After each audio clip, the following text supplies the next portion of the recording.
On est toujours dans l'ancien cimetière de Lublin. On est ici à côté, Rabbi Shalom Charna de Lublin.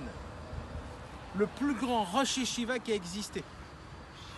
Ça a été le premier Rosh Yeshiva qui a fondé une yeshiva à Lublin.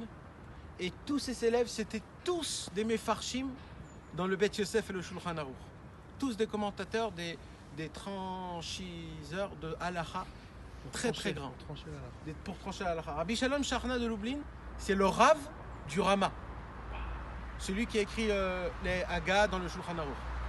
Et en plus de ça, il lui a donné sa propre fille au Rama. Donc c'était et son Rav et son beau-père.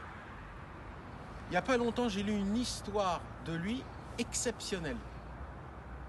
À la Première Guerre mondiale, ou à la Deuxième Guerre mondiale, je ne me rappelle plus c'était laquelle, ils ont rasé tout le cimetière.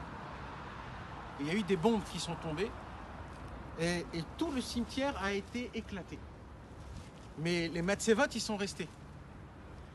Et on raconte que Rabbi Shalom Charna de Lublin, il s'est levé de sa tombe et il tournait, il disait je vais garder le cimetière où il y a les plus grandes tzadikim de Lublin.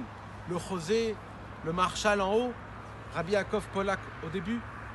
Et il a écrit qu'il s'est levé et pendant la guerre il tournait et c'était le chômeur du... Ça veut dire il est niftar lui, il y a à peu près 500 ans. Il y a 500 ans qu'il est niftar et il s'est levé. Et après la guerre, il s'est remis dans sa tombe et il y a eu un ness exceptionnel. C'est que des nouvelles lettres ont poussé et ils ont écrit une deuxième face.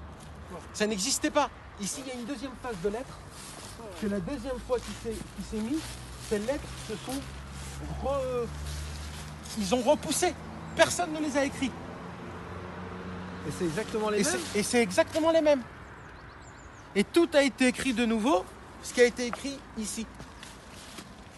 C'est quelque chose que les gens ils sont devenus fous quand ils sont venus voir ça. Et les tzadikim de la génération ont dévoilé ce secret. Et ça, c'est un chidouche.